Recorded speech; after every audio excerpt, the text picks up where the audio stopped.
Okay, let's unpack this. Today, we're taking a deep dive into something really vital for millions: the evolving landscape of VA benefits for veterans and their families. This isn't just about understanding complex rules. It's about unlocking crucial support and trying to get ahead of what's coming next. Yeah, and what's truly illuminating, I think, from our stack of sources today is just the breadth of material we have. We're looking at everything from official government guidance, legal expert predictions, even insights directly from the veteran community itself. Our mission, really, is to distill all of this, making sure you grasp the key changes, the new opportunities, and importantly, the critical pitfalls to navigate as we move into 2025. Exactly. We'll cover, well, pretty much everything from expanded benefits for toxic exposure to some pretty significant shifts in how claims are processed, and even enhanced support for mental health. You should walk away with clear, actionable knowledge and hopefully a much clearer picture of how to effectively engage with the system. So, kicking things off, as we step into 2025, the overriding theme in our sources seems to be significant change. Right across the board for veterans and their families, we're seeing adjustments to compensation, family benefits, even the appeals process is getting looked at.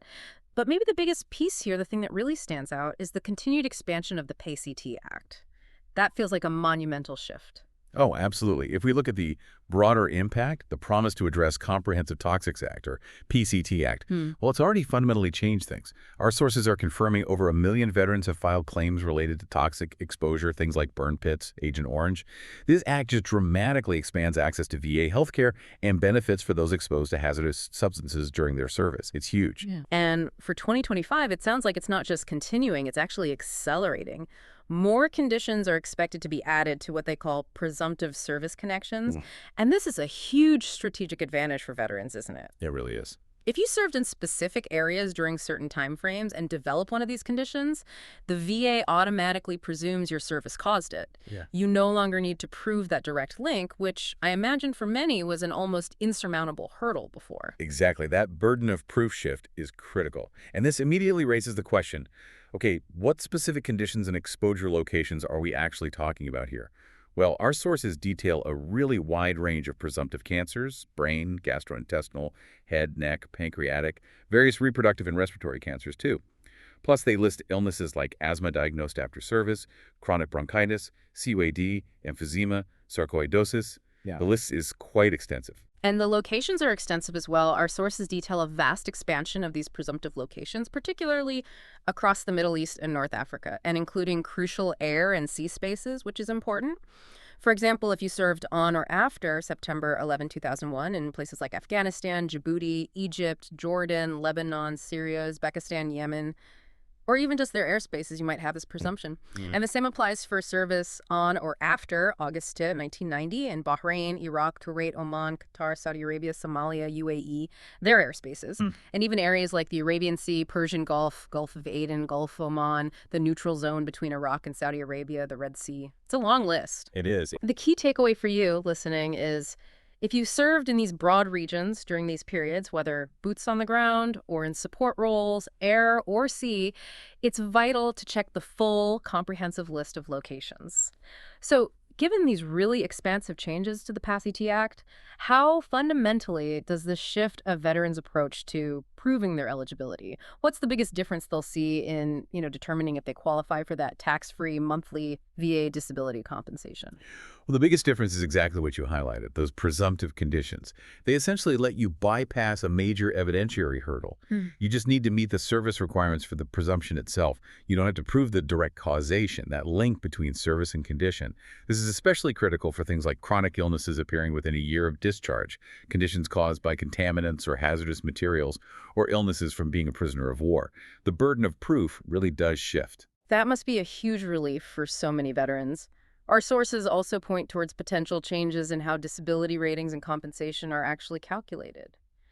The VA system could see some adjustments in 2025, particularly, it seems, for mental health disorders and musculoskeletal issues. That's right. The goal seems to be providing higher disability ratings for those who are more severely impacted. Currently, compensation ranges from, around $165 up to maybe $4,300 per month. Roughly, yes. And these amounts could increase to adjust for inflation, which is pretty standard. So if your condition has worsened or if these new criteria get adopted, it's definitely worth considering filing for an increase, right? Absolutely. And this also extends to family benefits, which is equally significant, I think.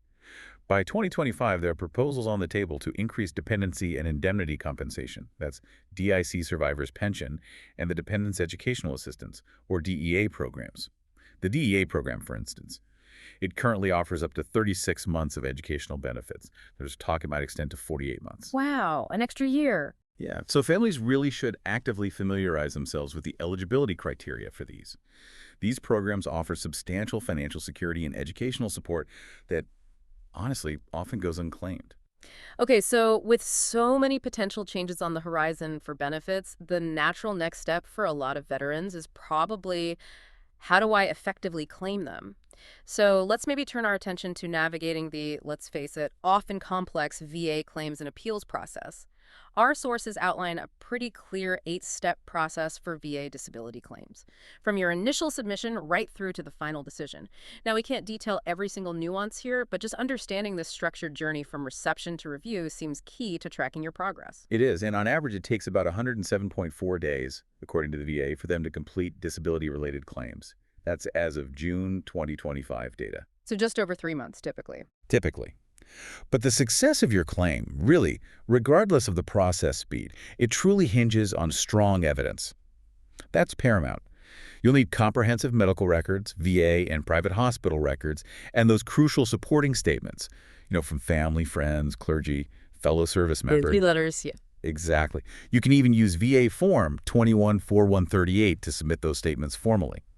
But what's often overlooked and can be incredibly powerful is getting a nexus letter from a medical professional, one that clearly states your condition is more likely than not connected to your military service. That phrase is key. That sounds like a potential game changer. It often is.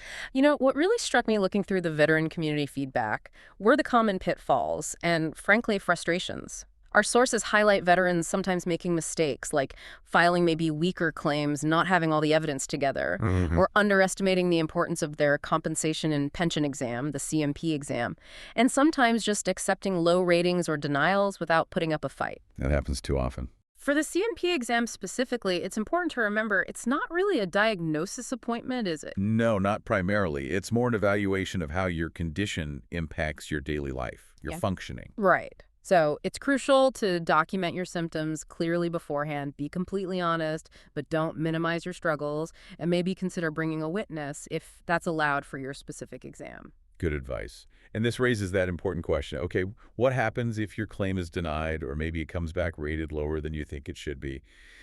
The Appeals Modernization Act, the AMA, actually offers 3 distinct paths for getting that decision reviewed. First, you can file a supplemental claim. But that's if you have new and relevant evidence to add. Okay. New evidence is key there. Exactly.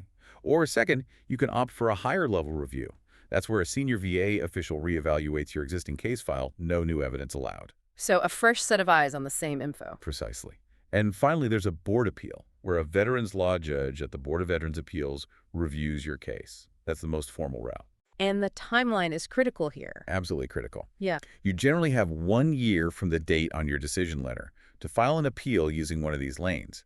Missing that deadline can cause significant delays, maybe even force you to start over in some ways. Yeah, you definitely don't want that. We've seen discussions, from veterans online talking about being denied because maybe their VSO, their Veterans Service Organization, filed the claim under the wrong category. Simple errors like that. It happens. Or issues with C&P exam recordings not showing up in their C file, their official record. These real-world frustrations really underscore how complex the system can still feel, despite all the efforts to streamline it. They do. Mm-hmm. And speaking of complexity, our sources present slightly differing figures on current disability claims backlog. One source indicated nearly 300,000 claims pending, while a perhaps more recent update puts it closer to 180,000 as of July 2025. Quite a difference. It is. But regardless of the exact number, the clear focus across all reports is on aggressively reducing these wait times. They're looking at technology upgrades, expanded legal support, things like that. That's good to hear. Given all these complexities we've discussed, seeking help from a trained professional is probably highly recommended for most people. VA-accredited attorneys, claims agents, or those VSO representatives you mentioned, they can be invaluable guides through the whole maze, from initial claims right through the appeals process. Right. Organizations like the National Veterans Legal Services Program, NVLSP, they actively champion veteran rights. They provide free, expert legal help, including specifically for burn-pit claims and appeals.